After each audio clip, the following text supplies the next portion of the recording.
Good evening. Welcome to South Asia Newsline. I'm Maha Shivaratri. Here are the top stories we are tracking for you on Friday, the 21st of February. India's Interior Minister Amit Shah meets Maldivian counterpart in New Delhi.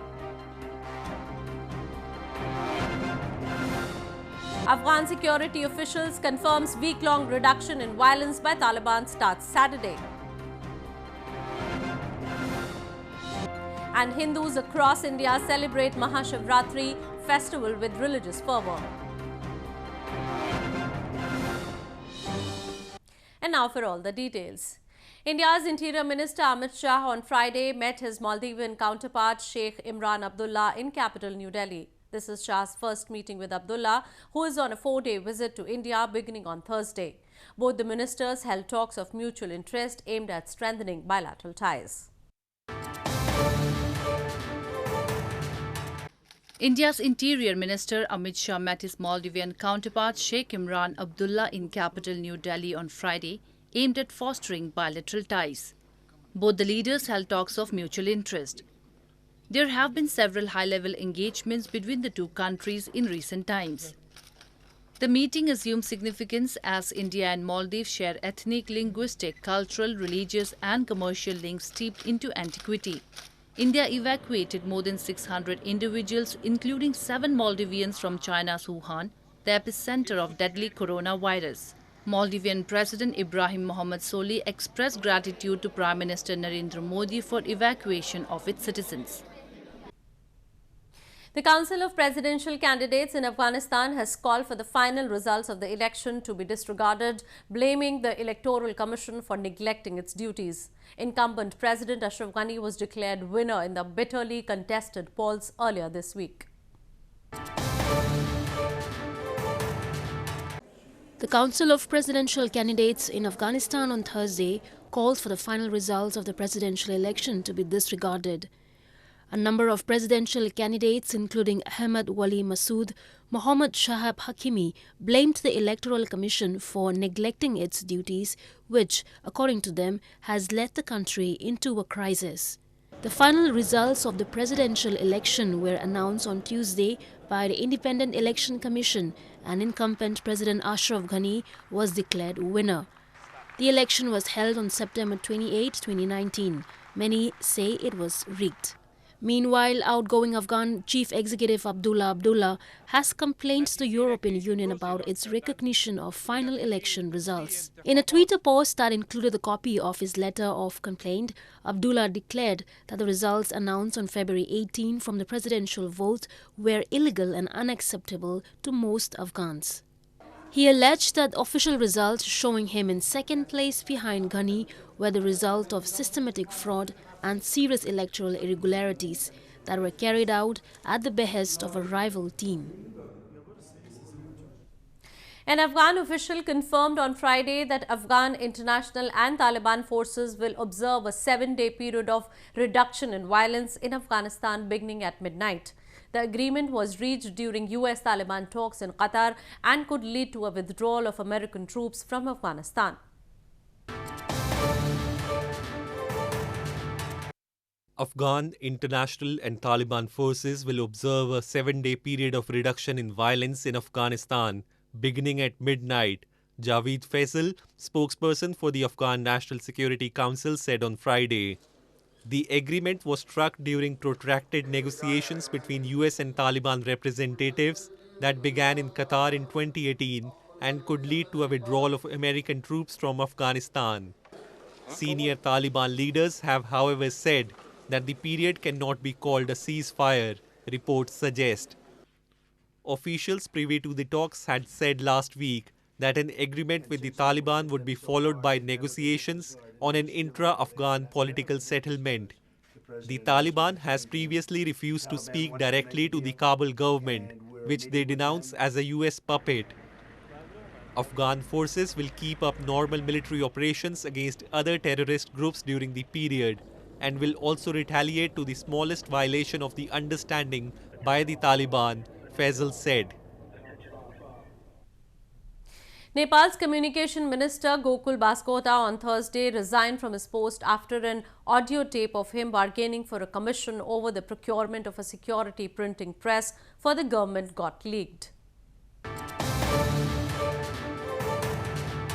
Nepal's Minister for Information, Communication and Technology, Gokul Baskota, on Thursday resigned from his post after an audio tape of him bargaining for a commission of security printing press got leaked. Taking to Twitter, Baskota said that he has tendered his resignation to Prime Minister KP Sharma Oli on moral grounds after questions were raised against him. In the audio clip published online by a local news portal on Wednesday, Baskota can be heard bargaining for 70 crore Nepali rupees in bribe over the procurement of security printing press for the government. On Thursday, Parliament Speaker Agni Prasad Sapkota also informed the House of Representatives about the minister's resignation. औपचारिक पत्र त आउने नै छ र मलाई अनौपचारिक रूपमा जानकारी भए अनुसार सम्बन्धित मन्त्रीले राजीनामा पनि दिइसक्नु भएको छ र सरकारको ध्यान आकर्षण पनि भइसकेको छ. Office of Nepal's President informed that after Baskota's resignation from the post, President Bidya Devi Bhandari has assigned the additional portfolio to Finance Minister Dr. Yuvraj Khatiwada on Prime Minister Oli's recommendations. Sri Lanka's Prime Minister Mahinda Rajapaksa has announced the country is withdrawing from a United Nations resolution investigating alleged war crimes in the island nation. PM Mahinda Rajapaksa was president when Sri Lankan troops defeated Tamil Tiger rebels in 2009, but rights groups accused the army of killing at least 40,000 civilians in the final months of the conflict. Sri Lankan Prime Minister Mahinda Rajapaksa has announced his government is withdrawing from a United Nations resolution investigating alleged wartime atrocities by Lankan troops in 2009. The Prime Minister in a statement has said the government would no longer abide by the 2015 resolution calling for accountability for alleged excesses carried out by Lankan forces and reparations for victims. The resolution 30/1 on promotion on reconciliation in Sri Lanka was co-sponsored in 2015 by the then Lankan government. This comes days after the US imposed travel restrictions on Sri Lankan Army Chief Lieutenant General Shavendra Silva and his immediate family members over alleged gross violations of human rights during the final phase of the island nation's civil war in 2009. Mahinda Rajapaksa was president when Sri Lankan troops defeated Tamil Tiger rebels in 2009, but rights groups accused the army of killing at least 40,000 civilians in the final months of the conflict.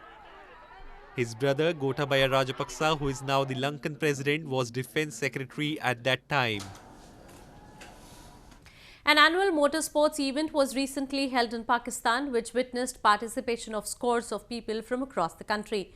A popular attraction for fans off-road racing, the event began 12 years ago in a remote desert as a way to bring tourists to the region.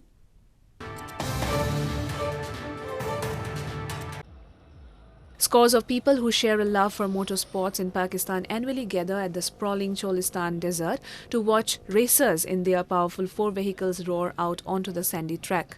This year, more than 130 cars participated in the 15th annual Desert Jeep Rally race, which despite its name is not exclusive to using only Jeep vehicles.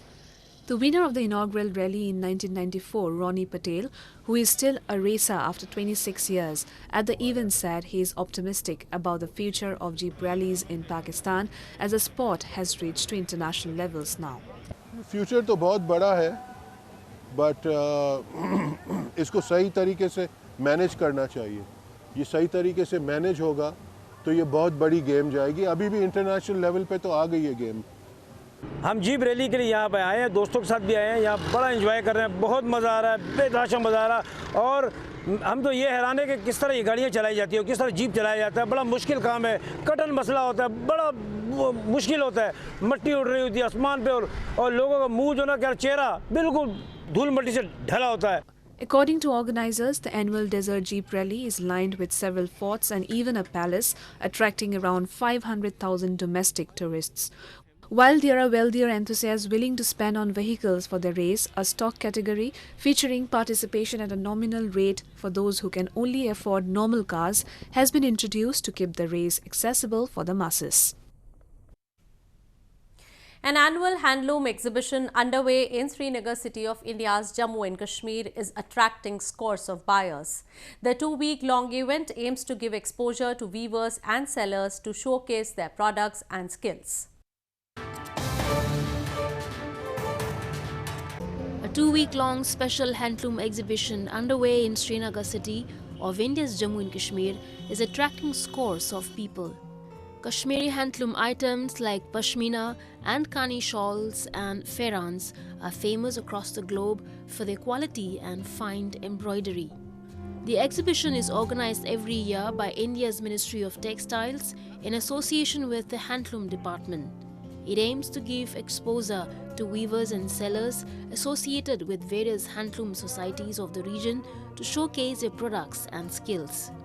Kashmiri pashmina कानी शाल ये through out India through out world famous है, तो ये यहाँ पे हम इनको एक अपॉर्चुनिटी देते हैं हमारे कस्टमर्स को, वो यहाँ पे आए, यहाँ पे इनसे शॉपिंग करें। ये डिस्काउंट रेट्स पे देते हैं प्योर हैंडलूम प्रोडक्ट्स। यहाँ पे ऐसे एग्जीबिशन कश्मीर में होने चाहिए क्योंकि इनसे वीवर्स जो होते हैं बेचारे घर में बनाते हैं, इनको एक एक्सपोजर मिलता है ताकि ये अपने प्रोडक्ट अपनी स्किल शो करे, अपनी प्रोडक्ट जो है बनाते हैं घर में ये बाहर बेच सके।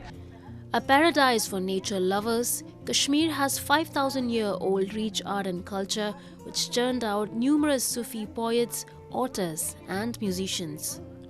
This heritage is reflected in Kashmiri clothes such as kaftans and ferans, which have continued to retain their charm and score over modern winter costumes due to their warmth and comfort to beat the chill.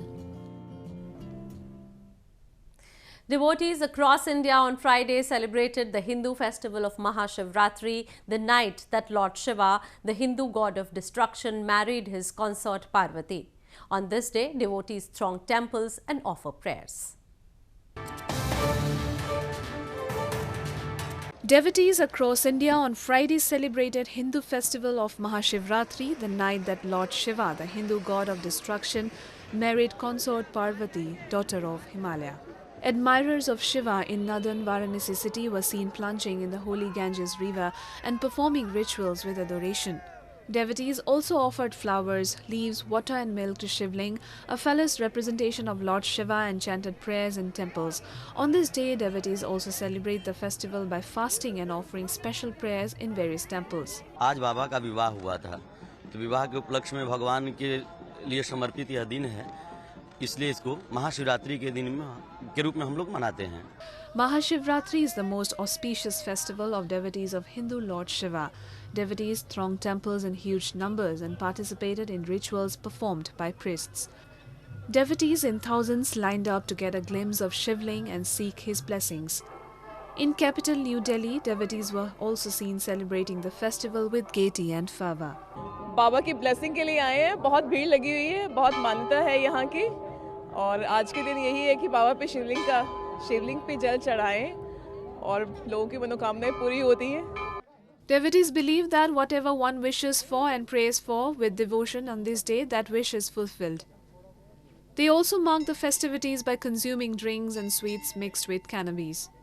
Lord Shiva forms part of the trinity of gods along with Lord Brahma and Lord Vishnu in the Hindu mythology. Well, that's the way it was in South Asia this evening. Before we conclude, the top stories once again. India's Interior Minister Amit Shah meets Maldivian counterpart in New Delhi. Afghan security official confirms week-long reduction in violence by Taliban starts Saturday. And Hindus across India celebrate Maha Shivaratri festival with religious fervour. Now our viewers can watch the show on SouthAsiaNewsline.com. You can also visit us on Facebook.com/SAsiaNewsline and follow us on Twitter @SAsiaNewsline. That's all in tonight's edition. We will see you same time next week. Have a great weekend. Good night.